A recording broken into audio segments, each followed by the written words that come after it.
कह दिया है कि कौन गड़बड़ करता था इधर उधर, उस सब के बारे में ठीक से जानकारी ली। गड़बड़ जो भी किया है वो सबको वो पता करके एक्शन लेगा अपने ढंग से।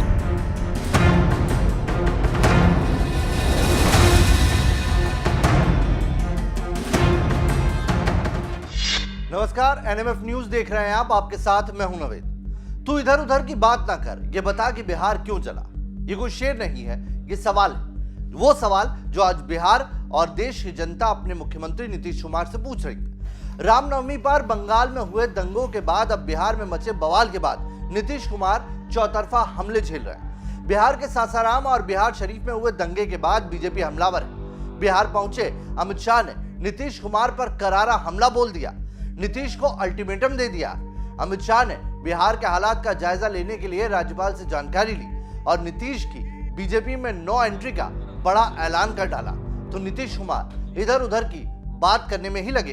आधे एमपी भाजपा के दरवाजे खटखटा रहे हैं और मैं एक बात स्पष्ट कर देता हूं, किसी के मन में ये संशय हो कि चुनाव के परिणामों के बाद नीतीश बाबू को फिर से भाजपा एनडीए में लेगी, तो मैं बिहार की जनता को स्पष्ट कह देना चाहता हूं और लल्लन बाबू को भी स्पष्ट कहना चाहता हूं, आप लोगों के लिए भाजपा के दरवाजे हमेशा के लिए बंद हो चुके हैं। लेकिन हमने कह दिया है कि कौन गड़बड़ करता था इधर उधर, उस सब के बारे में ठीक से जानकारी लीजिए, जांच करिए, क्योंकि सब तरह का तो घटना होता नहीं था। सब दिन बिल्कुल अच्छे ढंग से चल रहा था, आप जानते ही ना, वर्षों से सब ठीक ठाक, थोड़ा बहुत इधर उधर करता था, उस पर एक्शन भी तुरंत करते थे लोग। रामनवमी से बंगाल से शुरू हुए दंगे अब बिहार तक जा पहुंचे। बिहार के नालंदा के कई इलाकों में भड़के दंगे के निशान अब भी जहां तहां बिखरे पड़े हैं। इधर सासाराम में भी सोमवार सुबह धमाके की खबर है। सासाराम के शेरगंज इलाके में एक धार्मिक स्थल को निशाना बनाकर बम फेंके जाने की जानकारी मिली, जिसमें कई लोग घायल भी हुए हैं। वहीं बिहार के बिहार शरीफ इलाके में शनिवार को भड़के दंगों की आग में एक व्यक्ति की मौत भी हो चुकी है। बिहार शरीफ के पहाड़पुर इलाका में 2 गुटों के भिड़ने के बाद 10 से ज्यादा राउंड फायर हुए, जिसमें एक व्यक्ति घायल हुआ था, जिसकी अस्पताल में अब इलाज के दौरान मौत हो गई कि जो सासाराम में कुछ लोग बम से जख्मी थे, कल रात में ही हमने यहाँ से एफएसएल की टीम और डॉग स्क्वाड को भेज करके सुबह 5 बजे हमारी एफएसएल की टीम पहुंच गई थी और उसने जांच करके जो वहां पे अंश मिला था एक्सप्लोसिव सब्सटेंस का, उससे हमने ये साबित कर लिया कि वो किसी तरह का किसी के ऊपर हमला नहीं था। वो व्यक्ति स्वयं ही या तो बम बना रहे थे या उसको हैंडल कर रहे थे। तो वो व्यक्ति जो जख्मी हैं वो अपराधी की कैटेगरी में आए हैं, उनको हमने गिरफ्तार कर लिया, उनका इलाज चल रहा है। जब वो बेहतर हो जाएंगे, हॉस्पिटल से छूटेंगे, तो वो जेल जाएंगे। कि हर कीमत पर शांति व्यवस्था बहाल रखी जाए, विधि व्यवस्था बनाई रखी जाए। जो दोषी हैं अभी तक गड़बड़ी करने वाले, उनकी पहचान की जाए और पहचान करने के बाद उनके विरुद्ध कानूनी कार्रवाई करते हुए उनको सजा दिलाई जाए।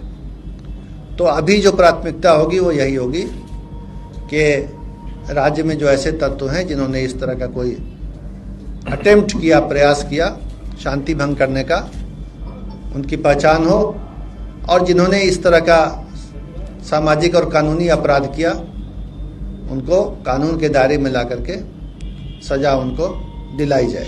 बिहार में हुई घटना के बाद बिहार पहुंचे गृह मंत्री अमित शाह ने भी नीतीश कुमार पर बड़ा हमला बोला है। अमित शाह ने साफ कर दिया है कि बिहार की इस हालत के लिए सीएम नीतीश कुमार खुद जिम्मेदार।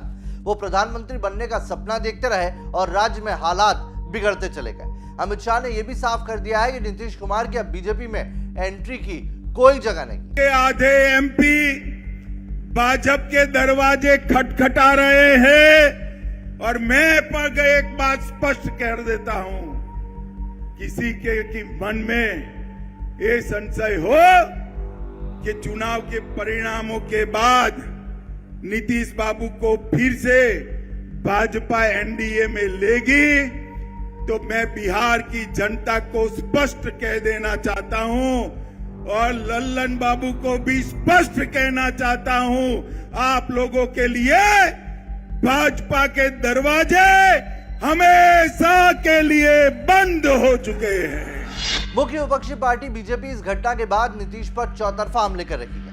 अमित शाह ही नहीं, राज्य इकाई भी सुशासन बाबू को उनके फेल होती कानून व्यवस्था पर सड़क से लेकर विधानसभा तक घेर रही है।